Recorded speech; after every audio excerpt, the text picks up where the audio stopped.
And every time he comes on this program, I'm seeing him play bigger and bigger venues. I mean, dude, you are bi-coastal now. I'm bi. You're bi-coastal. He's bi-coastal. Judah loves Chris. Hey, look I'm at bi. Judah over there. He's chuckling over there. Pepe Winchell is in the house. He's the executive director of the Thomas Jefferson EMS Council. A lot we're going to cover today. We're going to spend about 25, 30 minutes with Chris and Pepe, and then we're going to, I kind of offer some more perspective on this Bodo's collective bargaining that's trying to transpire. You know, and I'll save this for the back end of the show. If this is something that becomes in vogue with other small businesses in the community, I hope the community realizes that this is just going to give more market share to big box brands that have strong balance sheets and deep cash positions. And it's going to really create a massive divide between the locally owned business and the big box brands. So I want to highlight that on the program. Guys, give the show a like and a share anywhere you are watching. Judah Wickower, we can rock and roll when you're ready.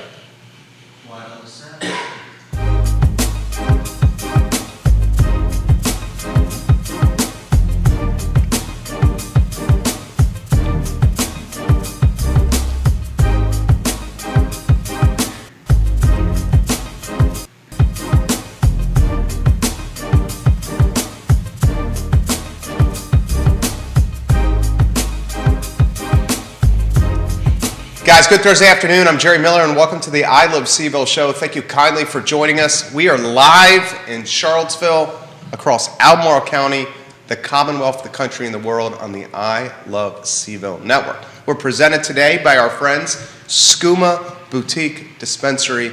The best dispensary in Charlottesville is Skooma Boutique Dispensary, with a location on the downtown mall and on the UVA corner off Elliowood Avenue, guys. More locations to come.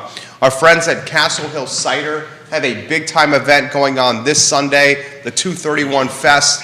Perfect for families, perfect for kids, face painting, food trucks, live music, cider, beer, wine.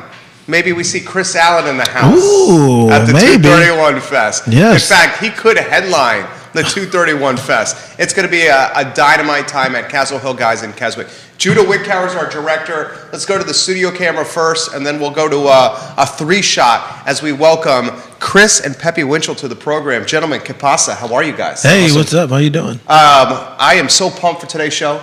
Chris, I freaking love you, man. Jerry, I love you. The last time we had in Allen, in fact, I don't know if she goes with the last name Monica or Allen, but it was your gorgeous wife. Oh, yeah. She looked good that day? She crushed it. Oh, dude, you know she's beautiful. I was jealous, Jerry. You outkicked your coverage on that one.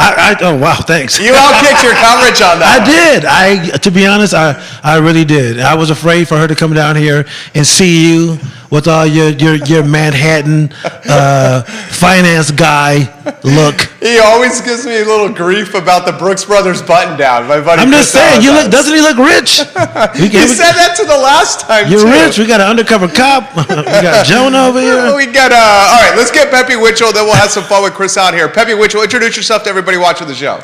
Pepe Winchell. I'm executive director for Thomas Jefferson EMS Council, and just looking forward to this weekend with Chris Sunday night at the comedy show at the Southern. Let's talk about Chris the show. What's the nitty gritty? Well, I invited a few of my funny friends to come down and show some appreciation to some first responders here in town, and I guess they're coming from all over the area, and I'm just looking forward to having a good time with some comics, and just show that these folks that I mean, they see people at their worst moments. You know what I mean?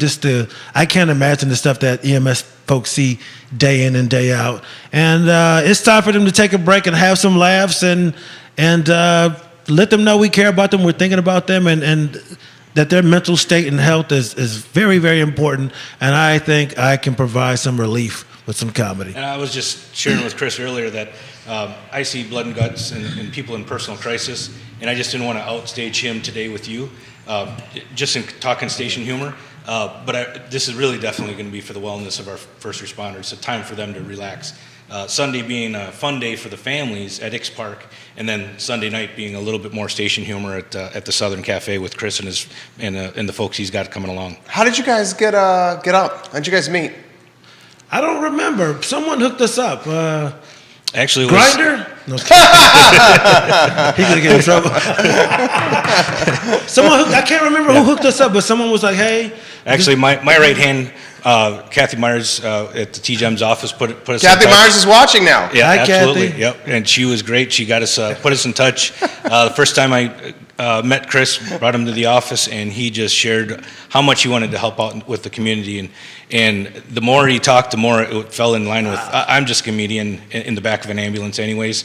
The more I joke with the patient, I feel that humor is definitely a good. Humor is best medicine, and when you can joke and talk to the patient and relieve their anxiety in that transition, Right. it's a great time. And for the responders, we need that time to decompress. And as Chris was talking, being able to have that opportunity with somebody as Funny, sexy. you're taking the looking, words right out of my talented. mouth. Yeah. To be able to provide that to our EMS providers this weekend for EMS Appreciation Week, it's a great opportunity. One of the things I love about Chris Allen is he is unafraid to show vulnerability. His humor is often straight from current events, and the dude is crushing it. I'm trying. Thanks, man. Dude, you are, I stop. sincerely mean this, you are bi-coastal. Every time I follow you actively on social, you're freaking everywhere now. I'm trying to be, man. I owe a lot to a lot of people, man. A lot of people have faith in me, and it's given me a lot of opportunity.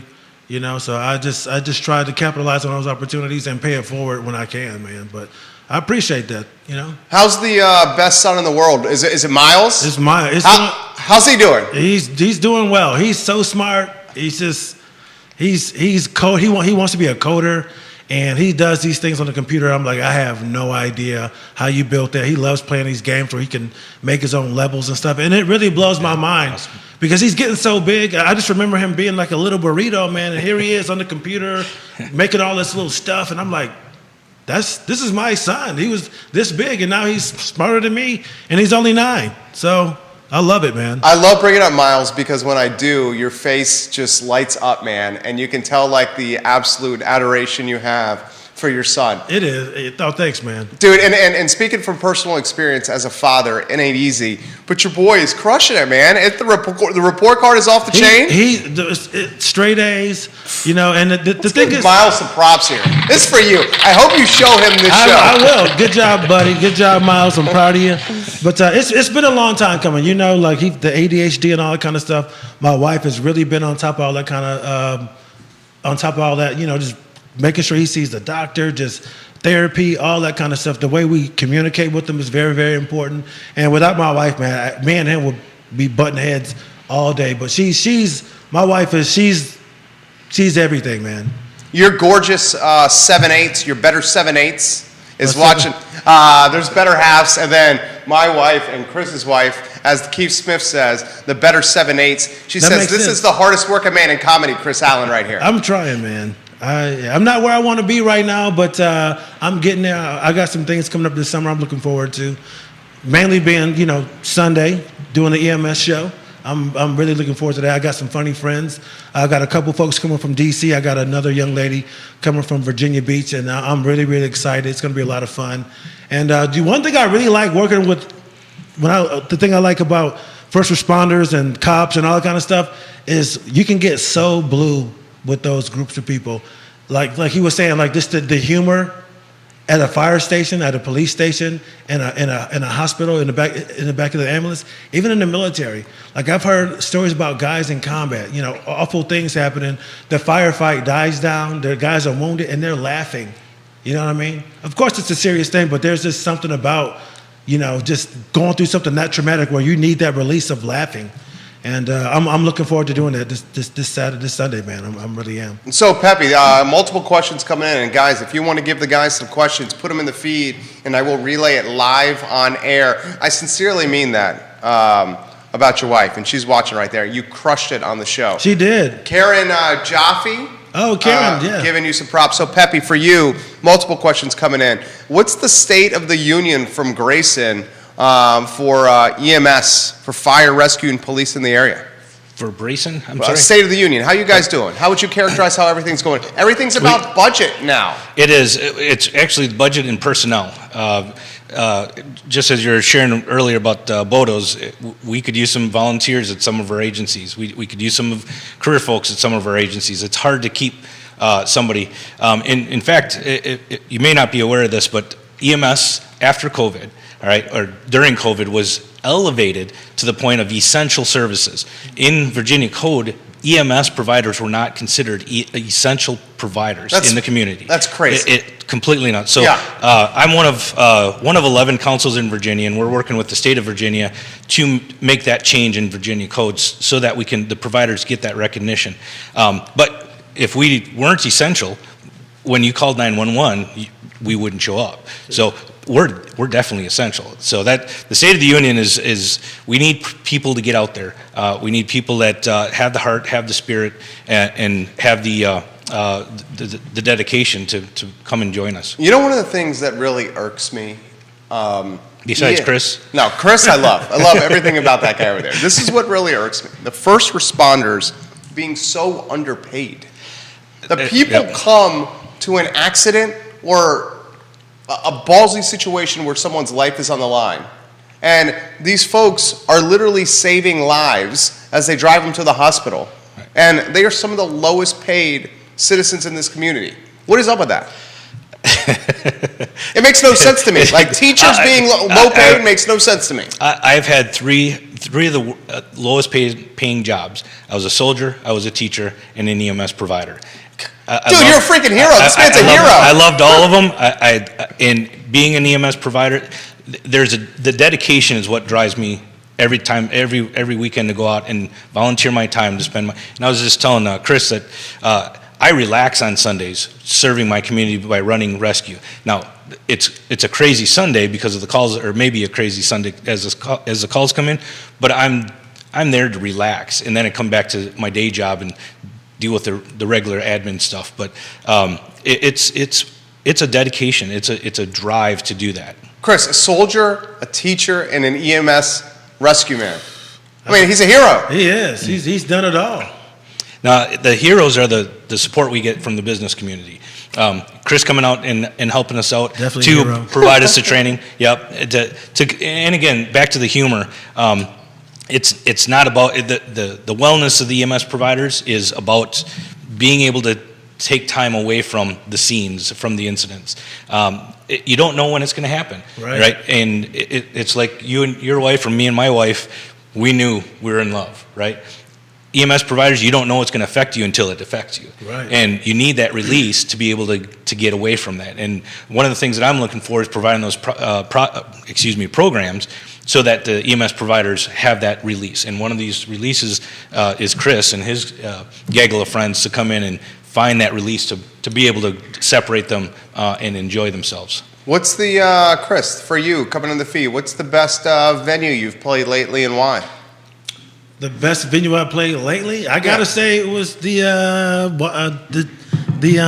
am I drawing a blank? Lincoln Theater That's big time. in Washington D.C. It was amazing. Yeah. You know, you go back there backstage and you see Duke Ellington, and I get on Wikipedia and you see all the famous people and just icons and music and television that have played there.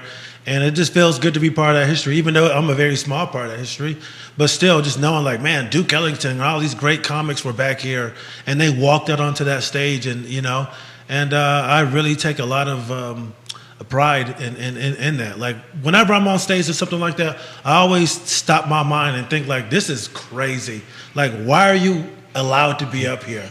Like, just be, because you're talented. Be thankful for that. It's awesome. So even if I never make it big, I could always look back and go and think, like, I've done some pretty cool stuff. You are uber talented. Oh, thank you, man. Thank you. I'm trying to accept compliments. What do you make of where we are in this country, this world? I mean, because I know you get stressed out about some of this stuff. Let me rattle some things off, and you go anywhere you want. All right. We got a freaking war, Russia and Ukraine. Right. We got gas prices on Tuesday, the highest they've ever been ever. Right. Inflation at a 40-year high. Right. Housing is impossible to buy. Interest rates are going through the roof. We got The police not getting some of the support they probably should. Right. EMS probably not getting the support they should. Schools suck. Schools could be better. Right. I mean, what the hell's going on here? Well, in the words of one of the greatest rappers of all time, Kendrick Lamar, we gonna be all right. Because honestly, I'll be completely honest. As a black person, I look at all the stuff that's going through, like the last couple of years. It's like, man, this is so rough. It's so scary. I don't know how we're going to make it through. But then I think about the older generation when, my parents, my grandparents, all the stuff they went through. And I'm like, they survived Martin Luther King's assassination. So we're not there. Things aren't that bad. I can't imagine being in the 60s. MLK is everything, and then boom, one day someone takes him. You think the world is over. If we can make it through that, we made it through slavery, we made it through all this stuff, we will make it through inflation. Yes, it sucks. But I think the biggest issue in our country right now is there is no mutual respect for each other in this country at all. Zero. It's a lack, there's a lack of respect. Right there. That's it. I don't care where you fall at on any political spectrum, a religious spectrum. If you don't respect your neighbors at all, you're not going to get along. You don't have to agree with gay or trans and all that kind. You don't have to agree with that. But if you have a respect and a knowledge and a love for your fellow neighbors, you can go, hey, you know what? I don't understand that. That's not me, but I know that gal. I know that person. I know them. I know they have a good heart. If they want to be a him or a they or a she or gay or support Trump or be a Republican or be this, whatever, I know deep down they're a good person and they're not out to hurt me. I might not agree, but I still like that person and I respect their choice, even though I do not agree. Dude. That seems like a mouthful, but no. There's no respect, man. It's Pepe. zero respect. I'm all on point. all with it. All with it. And that's what EMS providers are doing when they go into any house. It doesn't matter. We don't have a laundry list of I'm not going to go in this house because they're all the things he just mentioned, right? We're there because they called because they can't breathe. They're bleeding. They got pain somewhere.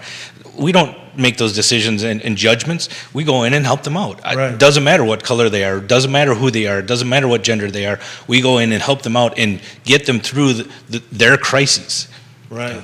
Let's throw this to you guys here. Your perspective is refreshing. You've done this show. We've been fortunate to have you here maybe 4 or 5 times over the last handful of years. One of the shows we did here was like two days before this whole town shut down. Oh, Remember with the pandemic? Yeah. You're like, Jerry, this is going to be real. And I'm like, this ain't going to be that big of a deal. This was before the pandemic happened. And he's like, this is going to be real. And you were right. I left here and I went right up to the Kroger right there on 250 and Hydraulic. I went right there and bought all type of groceries. I was like, I got to get the hell out of here because things are about to go down. And you were right. Literally went to Kroger and I went to school and picked my son up and we were in the house for the next 2 years. Yeah, he was exactly right. I'm like, no, we're going to be fine. And he was right. He had a crystal ball. He was right. Dude, your perspective is I've noticed with you coming on the show, it's refreshing. Are you more relaxed, you would say now? I would say. More easygoing now? A little bit, not as much. I'm back in therapy. Okay. I found a black therapist, which is dope. A black therapist? I found a black therapist here in town. Yeah, his name is Nick Wright. Make sure the Wright counselor group. If y'all need a therapist, go check out Nick. But we've been talking. That's helped a lot. I had a therapist before. He was great. Nothing wrong with Larry at all. I love Larry Bear. Don't get me wrong. But, just sometimes we need to talk to people who kind of look like a little bit more. We can use certain type of language. And that's not really just a racial thing. That it can be a job thing, because there are people who I can talk to a little bit more because we in the military. They understand that lingo. They understand where I'm coming from. So a lot of it really is perspective. And we also have to realize the different hats that we wear. Yes, I'm a black man. I'm also a comedian. I'm a father. A veteran? I'm a veteran. I'm a husband. I'm a lot of different things. So I have varying opinions on all of this stuff, Well, and if I can jump in on this, I really do appreciate him bringing up that it's looking like somebody, because one of the things that we're looking at, what we're doing at the council is reaching out to try to find those next generation of EMS providers, reaching out to young ladies, reaching out to boys and girls clubs, to just the next generation. And it's being able to do that with individuals that look like the next generation, it gives them more. They're more motivated. Thank you. More motivated. They see themselves in their shoes, and it can happen. And 20 years ago, it may not have been able to happen. Right. So seeing how things have changed, and I'm all supporting those opportunities so that we can get the older generation.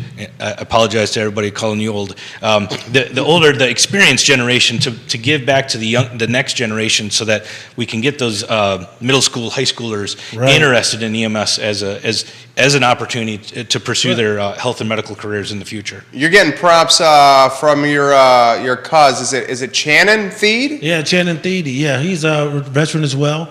He's out of Air Force retired. Yeah, owns a restaurant out in San Antonio. So if you're out in San Antonio and you want to support a veteran, check him out. Excellent cook. He spent most of his time in Europe. And my aunt would get him these certificates to take all these classes and study with different chefs all around the world while he was on active duty. Retired, came back here, went to sommelier school, boom, moved to Texas. Now he's opening a restaurant. Very proud of him. Dude, sounds like a baller. How about Oshar Antonio Reed? Oshar, also another retired guy. I've known him for almost 20 years. Great guy. Now working with the VA. You know, another great guy, man. He said you're crushing it right now, and you just hit the nail on the head. I'm trying to. Can I say one thing? Please. I want to give a shout out to a very close family member. I don't want to out her because it's a private thing, but I'm very happy for them.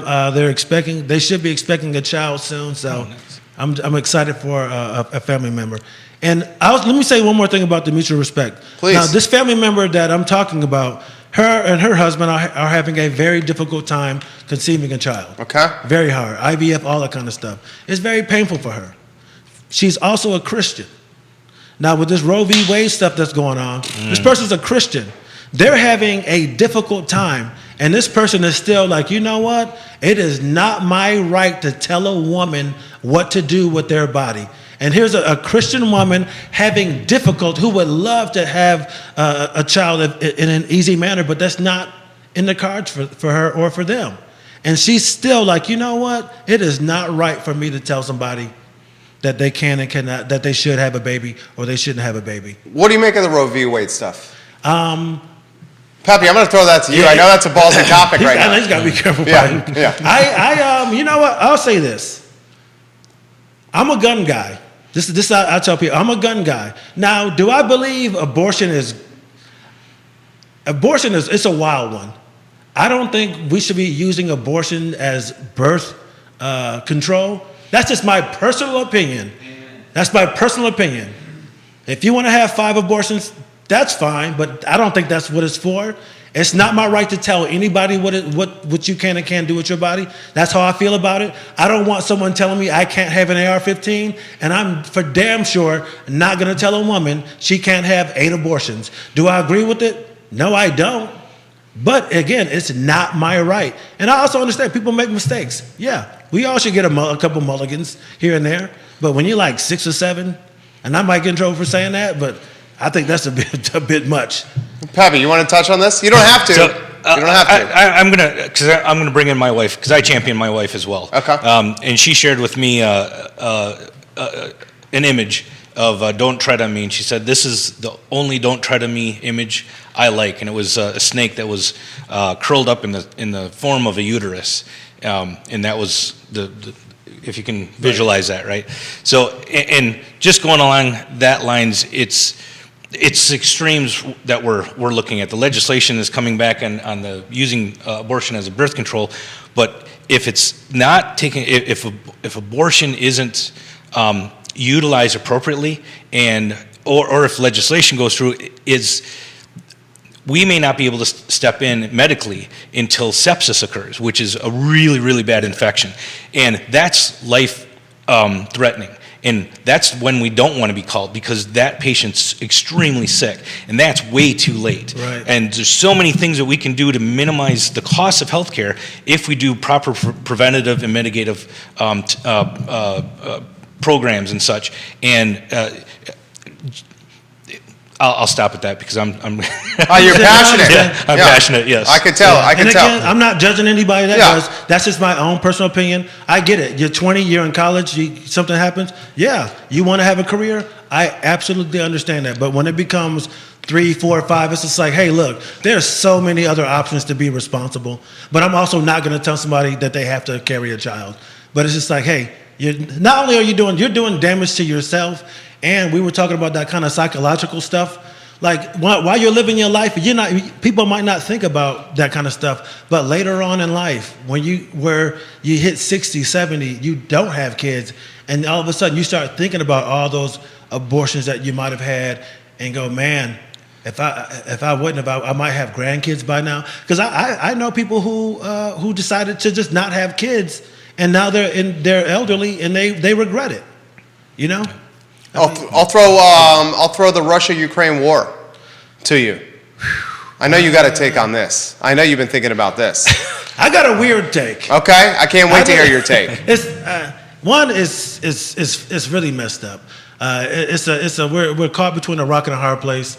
As an American, I really I want to help people. You know, I'm prior military. He's a veteran, guys. Yeah, I'm a veteran, Yeah. but it's just like when I see us just throwing money at other countries where, I mean, I got friends who are teachers and stuff in Baltimore, just hearing about those school conditions. I mean, a lot of the public schools and stuff, the veterans that we have on the street that these politicians say that we got to take care of, we're not taking care of them. Again, the fact that there are innocent people being killed, it really, really sucks. But I would like to see us take care of home, you know. And on a lighter, not a lighter note, but a more comic note, it's just weird. White people die and we get higher gas prices. It's just I know that's a weird thing to say. It's just like we have nothing to do with that, but yet here we are forced to kind of like get involved because no one likes their pockets affected. You think we should get involved?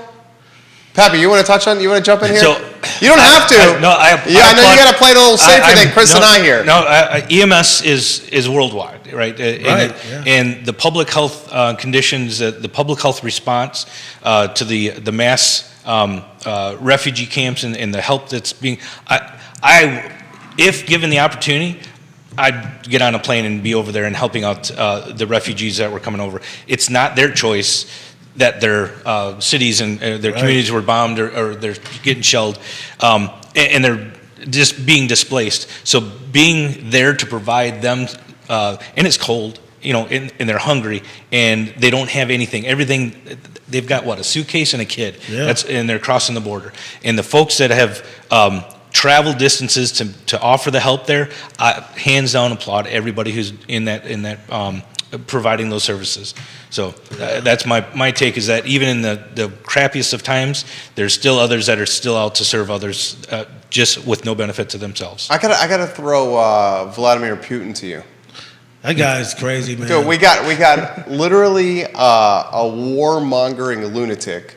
He's got a side. I'm gonna use the preferred nomenclature here because we got family folks watching here. But he's got a side girlfriend that he's got to hide in a different country, where he's got multiple kids by her, a gymnast, right? Oh, does he? Oh yeah, he legitimately does. Where are his parents?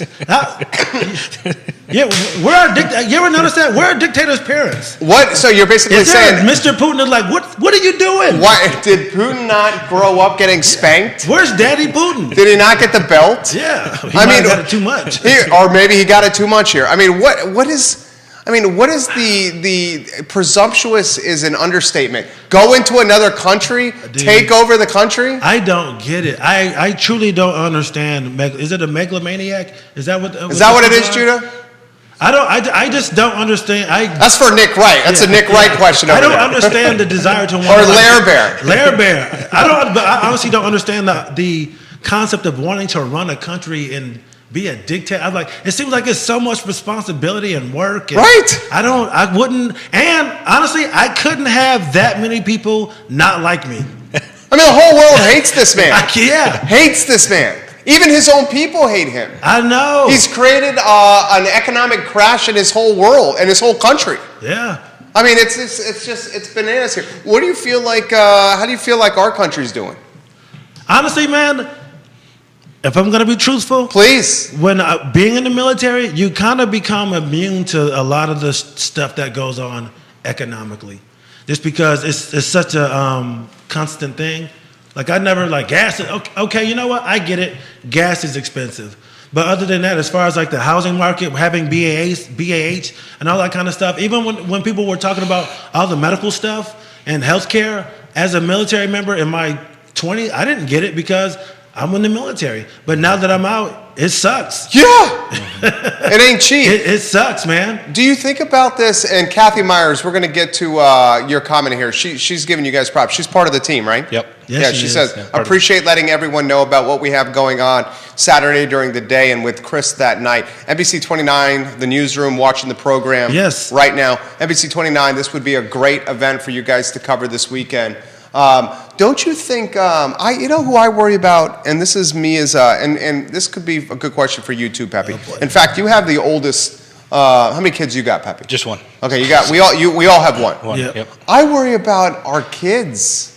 Now, my son's the youngest here at the table. You have a teenager. Miles is 9. 9. Mine's 4. I worry about our kids. I was talking about this with one of my neighbors. And I'm like, dude, the housing market is so out of control. And my neighbor's like, yeah, my kids will never be able to live here. And was just completely fine with it. Like apathetic, completely fine with it. It's like, it doesn't even matter. It is what it is. It's just expensive. And I'm like, good God, you just don't care that your kids are trying to live here and they'll never be able to afford to live in this area? It's wild. It's wild. What do you feel about next gen, Chris, and our kids? Oh, man, next gen. I know you think about this. I do, man. I think about it a lot. And what scares me is I don't want my son to grow up and have to tell his kids or grandkids like, oh yeah, back in the day we used to play in the sprinklers. We used to be able to go outside. We used to be able to do all this kind of stuff. Yeah, we used to have leftover food, you know, all that kind of stuff. You know, the things that we kind of take for granted now. You know, just water, having extra food, you know, living in a still somewhat comfortable climate for most of the world. And if people don't take this stuff seriously, man, it's just like people have to realize, and hopefully the pandemic for some people made people realize, and this is hard for some people to hear. So I'm too low? He wants to see your face. Yeah, he's the best looking guy at this table right here. Here's a hard fact that it's hard for about 400 million people in this country to get a grasp of. Here we go. And I'm going to say a bad word. Okay. All right?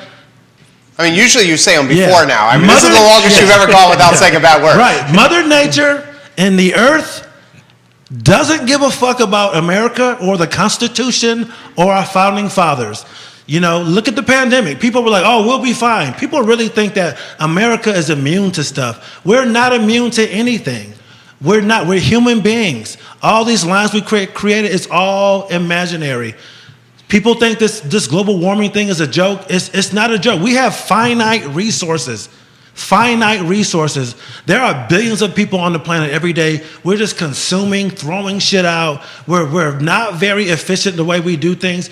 We can't maintain this forever. And I'm not trying to cause a panic or anything, but we do have to think about the future. And it really, it's mind-boggling to me that the people who are, and I don't want to make it political, but the right-wing people who typically think about the future when it comes to like finances and all that kind of stuff, hey, you got a plan.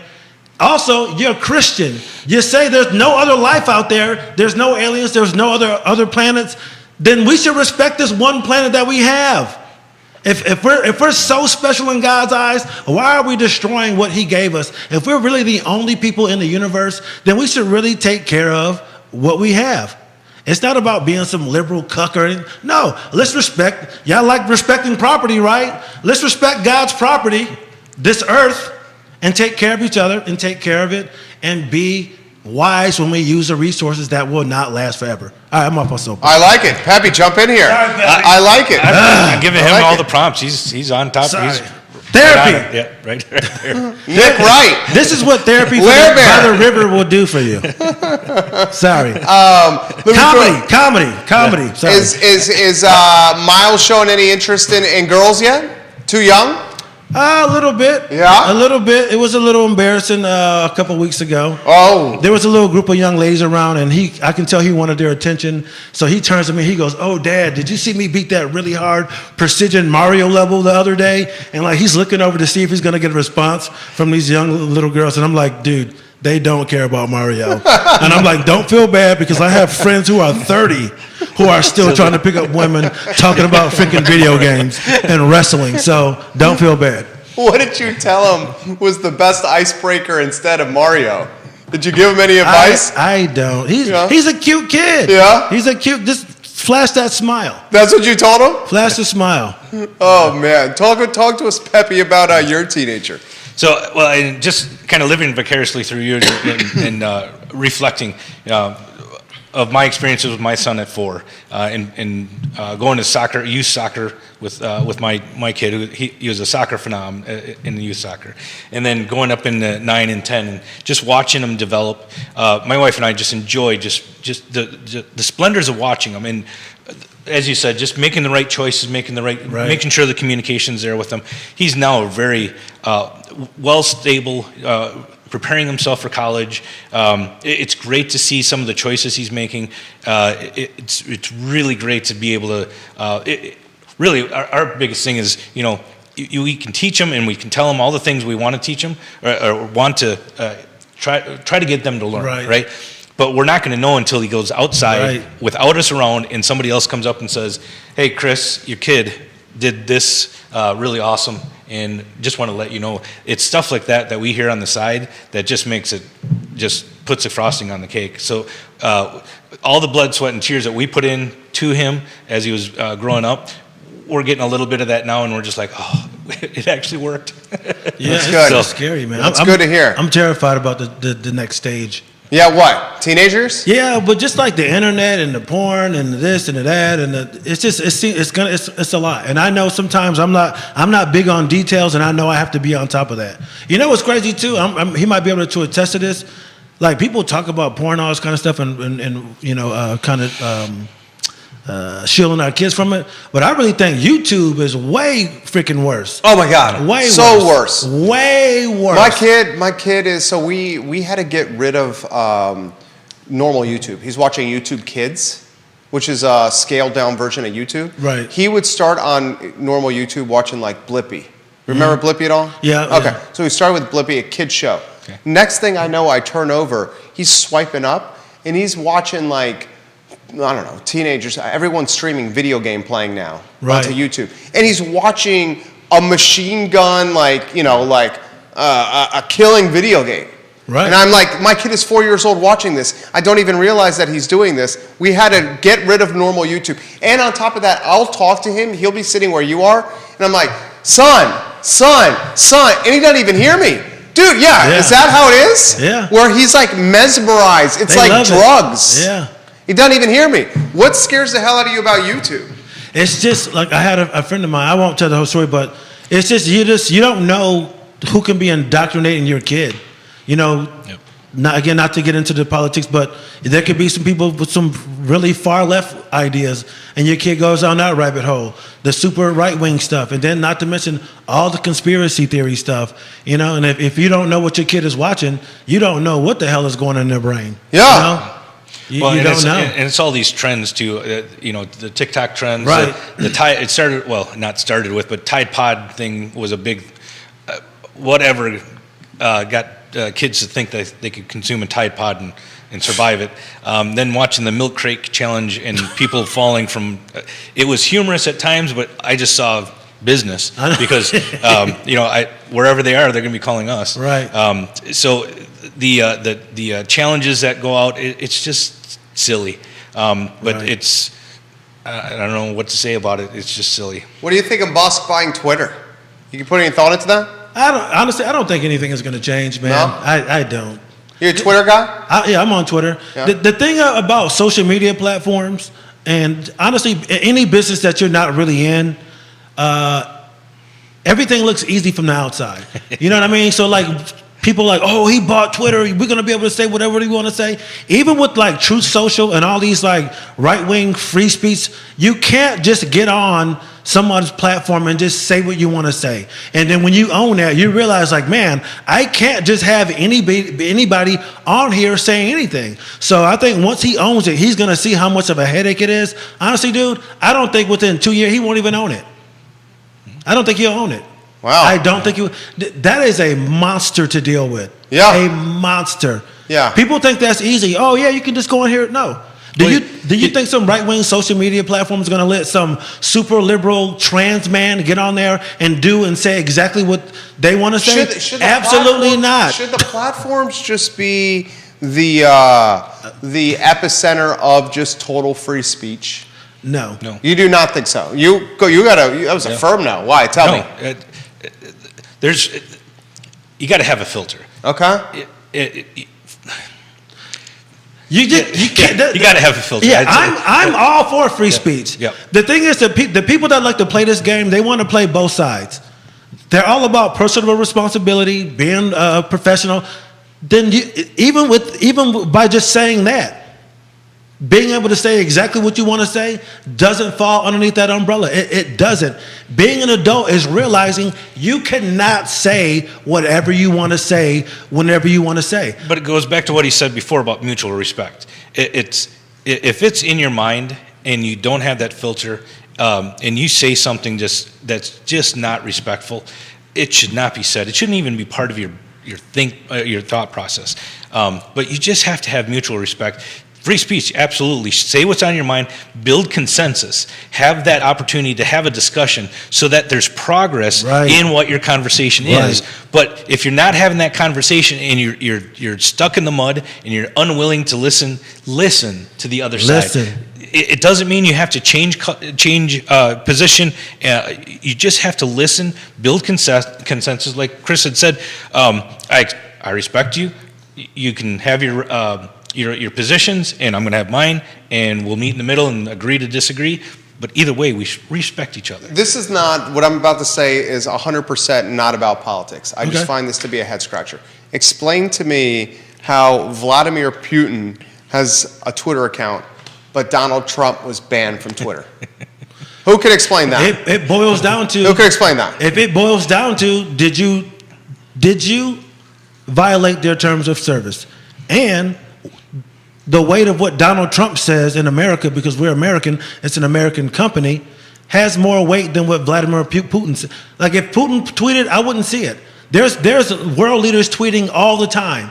Some guy from Sri Lanka who is some left-wing nut is tweeting something right now. I don't see it because I'm not in Sri Lanka. But when you have the most powerful man in the world in the most powerful seat on the planet, you have to watch your mouth. You want to touch that one, Pepe? No, I'll just support him. Just support Chris. Yeah, I mean, he's that guy. I don't want to get it, but that guy he's a dangerous guy. But I don't want to get into it. We're here to talk about comedy. Yeah. For the EMS. Thank you, Chris. We're here to talk about comedy. But they're talking about reinstating Donald Trump. Yeah, Musk said that. Yeah. Musk said that. We need to bring Trump back just so Chris has some more material. Ammunition. Yeah, just some more ammunition. material. Honestly, man, his supporters need him more than anybody else. They always say like, "Oh, you always bringing up Trump because you can't move on." No, if you look at any Republican that's running, they all got "again" in their slogan somehow. They're the ones that need him to survive. They do. And even that guy, we can get over Donald Trump. But what scares me is we think he's bad, the next motherfucker will be 10 times worse. What do you think of midterms coming up? I'm just getting into that. I'm really just getting into politics, but I'm not sure, man, to be honest. Throw this to you, Pepe. How can the viewers and listeners here, and I'm seeing 6 states on the show here, how can the viewers and listeners support the Thomas Jefferson EMS Council? Ooh. From 6 states away, come to our website, donate on our website, or just volunteer locally. Again, EMS is global. It's back into what Chris said, looking at our own nation and what we can do at home. I come from a small town. I grew up helping my neighbor, right?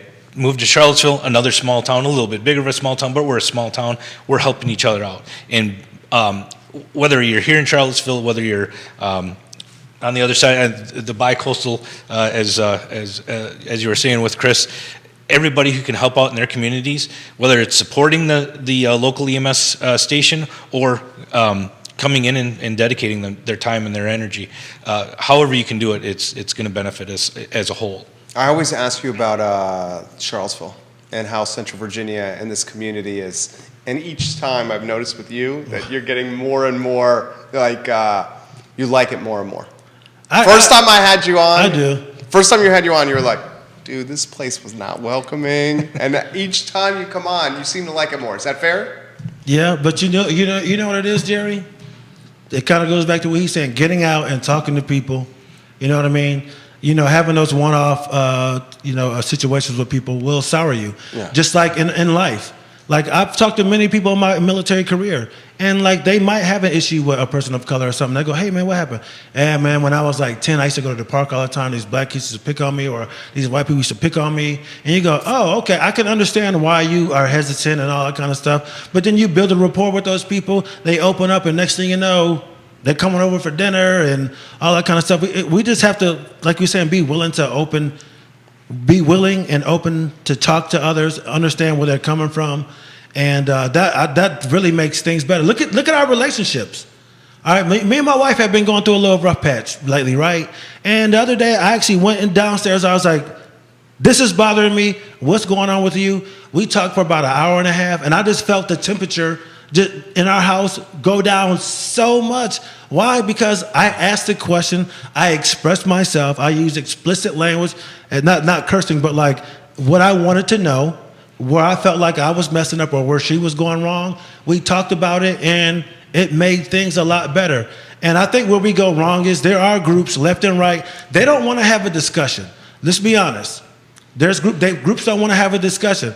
The left, they don't want to have certain discussions when it comes to gender, when it comes to sexuality. They go, that's just rude. Well, people don't know shit until you give them an answer. People have to, I get it. Some answers may come across as disrespectful. We have to learn how to use our words correctly, choose the right way to ask things, but we don't get better unless we ask. Same thing with the thing on the right. I understand this whole racial thing, our history in America, it is not easy to talk about. But until you talk about it, it's not going to go anywhere. Mm-hmm. It's not about blaming anybody. It's not about blaming white people or this group. It's about having a discussion and going, look, our history kind of fucked this group of people up over here, man. So we would like a little help. And my thing is too, man, I really think as a country, we need to stop focusing on shitty people. I'm willing to go, hey, who in America really wants to move forward? And people raise their hand and go, you know what? This is our group of people. If you want to be racist against this group, do your fucking thing. But the majority of us, we're going to move forward. And eventually, if you want to come on board, you can come on board. Do you think people want to move forward? Do you think they do? Yes. I think so. But you know what it's like? It's like, does everybody want to be in shape? Fuck yeah. But guess what? No one wants to put in the work. There you go. Yeah. Because it hurt. Growing hurts. Like, for me, therapy didn't start working for me until I realized this. I would go to therapy and we would talk about stuff and I would go, this ain't fair. What about my wife? She should be in here too. Well, what about this fucking guy? They should be in here. Why is it me? It took me a few months of complaining about that. And then one day I was like, Chris, why are you worried about everybody else? This is an hour for you to be selfish and work on yourself. And I was like, shit, you're right. And once I started to actually use my therapy to work on the stuff I needed to work on is when I started to get a little bit better. Like, I hate criticism, but I'm learning through therapy, it's not the end all be all. You know what I mean? It's just like, we hear these hurtful words, your breath stinks, you did this wrong, you suck at that. But then you go, you know what? Okay, this hurts, my face is hot, but how can I improve on that? And once you get over yourself and we get over our fucking egos, we can become a better country, man. You're killing life, man. Sorry, man. You're killing life. I feel like I've had a lot to say lately, and I've just been pent up. Nick Wright needs a tip. Well, you can tip him. I already paid that. Laird Bear needs a tip over there. But Sunday is comedy. Comedy Sunday at the Southern. Doors open at 6:30. 6. Okay? Don't worry about the ticket price. Just like $20 a ticket over. Just come on down, support the EMS. We got a great show. Tell us the other comics that are going to be there. I got Jessica Liz, she's very funny, TJ Ferguson, and my man Jamal Russell. My man Tim Miller was supposed to be in town, but he got a paying gig at a club in DC, had to cancel. But I replaced him with yet another younger, I wish you could hear that. A younger, funny comic. This dude named Jamal Russell. Very, very funny. I'm looking forward to it. So it's me, Jamal Russell, TJ Ferguson, a Nelson County native. You want to support a local boy, come out and see TJ Ferguson, and Jessica Liz from Virginia Beach. All right, Peppy, one more plug for the TJ EMS Council. EMS Appreciation Week next week. We've got on our website, we're going to be doing things each day throughout the week, and just educating the providers and the community what's going on. So take a look at our website and our Facebook feeds, tgems.org or tgems, VATgems on Facebook. But I don't want to take away from it. Just remember that it's Nurses Appreciation Week as well. We're all in the same team together. Everybody that's involved in healthcare is putting our time in, or putting our dedication in, and it's all about the support of the community, providing for the local providers. Right. And if you want to adopt a local EMS agency, give our office a call. We'll put you in contact with one of the nearest EMS agencies. I'm round. It's a good shape. Oh, me too. But having the opportunity to come in and get a meal from a community member, getting just accolades, however you want to provide to your local EMS providers, just reach out and take that opportunity to tell them thank you and show them that you care. Yeah, man. He can tell you too. There's nothing cooler or better when you're in uniform. And out the blue, you have normal, regular citizens. Hey, we saw you guys out here working. Here's a few pizzas. You know, you would go to the drinks were on us. I mean, military people and people in uniform, first response, people really appreciate that. Like I get it. We all have our qualm, our hang-ups with whoever, doctors, but it's a hard job, man. It's a hard job. I have my issues with police, man, but you know what? There are times where I see cops out. Hey, he's behind me at a grocery store. Can I pay for his drinks? I know that's not an easy job to do. I used to want to be a cop, man. It's not easy. It's not easy wearing that uniform. You know, because when you put that uniform on, everything that you're going through in your life, you have to shed that. You have to shed it, no matter how. You know, there's always so many guys going through awful divorces. You put that uniform on, you have to smile to people. You got to shake little kids' hands and take pictures with them and, you know, tell them to stay in school. But when you're going through stuff, that can be tough. So when they come through, it could be a case of water. I've seen people do that, you know. Case of water to the cops working the front gate or something like that. Pizzas. We really, really appreciate that. I love you guys, man. Chris, we got to do this again. Oh, I would love to. Every time you come on, man, I feel you crush it. You bring brevity. That was sarcastic. Levity. Because I definitely wasn't brief. Levity is the word I was looking for right there. We need more Jonah. Wait, we do. Judah kills it over here. Why do I say Jonah? Judah, I'm so sorry. Because you like the Jonas Brothers over there. Peppy, we love you. Thank you for having me. We appreciate you guys. Chris, thank you for joining us. Thanks for having me, man. Thank you for helping set this up. Oh, thank you for having me, Jerry. We certainly appreciate it. All right, fellas, you guys have a good one. Thank you for joining us on the show. A couple of other items I want to cover on today's program. Fellas, you have a good one. I want to highlight, and J-Dubs, we'll get a two-shot in the mix here in a matter of moments. I want to highlight the Bodo story, that I touched on yesterday. I'm going to give 5 minutes, maybe 10 minutes a take on this. The unionization of this quarter location, J-Dubs, let's go to the unionization efforts of the UVA quarter Bodos. Dude, this is something you got to follow. You got staff at the UVA corner Bodos Bagels location that are trying to utilize collective bargaining to form a union at a local bagel shop. they're now recruiting other team members at other locations. And I need to emphasize this to everyone that's watching the program. I'm all for paying team members the right way. But the local mom and pops are not going to be able to withstand unionization efforts. If this push happens, it's only going to push the deck of cards in favor of the big box brands and the corporately owned brands. The ones with deep cash positions, economies of scale, and vertically integrated companies. Bodo's right now is paying cashiers 15, 16, 17 bucks an hour. The team members want more. Look, you want more, work to build a career, learn a trade, go to a 4-year school and become an expert in a specific profession. Become an electrician, a plumber, become a nurse, a doctor, become an attorney, engineer, a professor. Small mom and pop food and beverage businesses are not going to be able to pay staff $18, $19, $20, $21 an hour and stay open. They're just going to close the company. And when they close the company, the jobs are going to go away.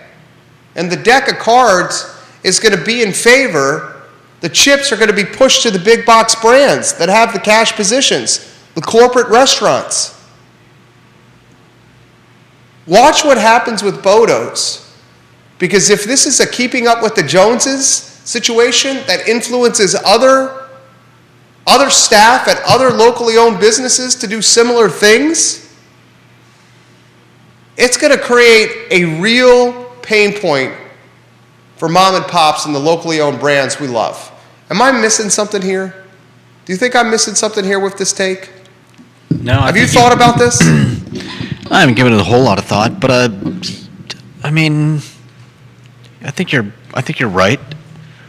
This isn't this isn't like a factory or a hospital, or I mean, they're serving food, and that's not to disparage any the jobs that they do, but as from what I've heard, Boda's is probably one of the better employers. Highest paid fast food, quick serve, fast casual food and beverage in the area. Yeah. Highest one. And I don't know anything about their other what do you call it? Locations? No. Their other Move on. the things that they provide, like health and dental and whatnot. Their benefits. Yeah, benefits. I don't know how they scale against other businesses, but seriously, what is it that these people want? That's what I want to know. What are they trying to get? They want more money, Judah. You know that for sure, Yeah. for certain? Or That's do you what just, they're doing. They want more money. Okay. Have you read that, or are you just saying that because they want to form a? That's what they want. Okay. A union comes together and utilizes collective bargaining to get more money and benefits. But sometimes it's more about benefits than it is about money. It's all the same for the employer. Okay. It's all the same. All right. Well, then go on. I mean, if folks want, look, Bodo's is not Starbucks. Starbucks is a publicly traded company that's got a huge cash position. Starbucks can withstand unionization efforts. Local mom and pops that have 1 location, 2 locations, 3 locations. Bodo's has 3. It's one of the bigger ones here in Charlottesville. They cannot. This is going to eventually lead, if this gains more traction, to owners asking themselves, should we even keep the corner location open? Yeah. They don't own the real estate. I mean, and I'm going to be very straightforward here. Photo's staff. You want more perks and benefits and money? Go to school, learn a trade, and get a job that's not in fast food. Right? Yeah. What am I missing here? Go to school, learn a trade, get a career that's not in fast food. Am I missing something here? I don't know. I'm trying to be empathetic and sympathetic to people's plights. Okay? Okay. I legitimately am. But someone who's working the cashier, or someone that's putting cream cheese in a tub, or making a bacon, egg, and cheese bagel, that's fast food. That's a QSR, a quick serve restaurant. Look, man, I'm all about fair wages and a living wage. But this catches momentum and spreads to other locally owned businesses, they're going to close. They're already operating on the slimmest margins ever, thanks to supply chain issues, cost of goods, fuel costs being out of control. The margins for food and beverage are tighter than they've ever been. Now you got staff trying to collective bargaining and unionize? Come on. Come on. I had to get that off my chest. Anything you want to add to that? No. I mean, where do we stop? We stop when we put everybody out of business. I mean, Right? yeah. I mean, do we stop when it's nothing but big box brands that can survive? I mean, the pandemic already put a nail through so many locally owned coffins. Yeah. And I think a lot of us helped it along by just Not supporting them. by going to Amazon. I mean, how many people? Oh, well, Amazon can deliver it in 2 days. Okay, Yeah. great. Well, thanks for not spending that money on your neighbor's business or your friend's business or supporting your local economy. So yeah, when Amazon is selling you all your goods, and that's the only option, remember that there was a time you could have shopped somewhere else. That's it. I had to get that off. Tomorrow's Friday. We got chairwoman Donna Price on Real Talk at 10:15 a.m. She's running for the new 55th district. I saw her yesterday. Had a great conversation with Donna Price. She's going to be at Real Talk, Board of Supervisors, Chairwoman Donna Price, 10:15 a.m., Real Talk with Keith Smith. Tomorrow at 12:30 on the I Love Seville show, Carrie Rock of Do Good Seville, Judah. All right. Carrie Rock in the house. That's today's program. Pepe and Chris crushed it. I got to emphasize this. There's no more important time than literally right now to support your locally owned businesses. You got so many locally owned businesses with inflation, fuel, cost of goods, supply chain, and labor issues that the local mom and pops are as fragile as ever, literally right now. And now this unionization trend is happening. Support them if you want to see them survive. That's the show. I'm Jerry for Judah. This is the I Love Seville show. Take care.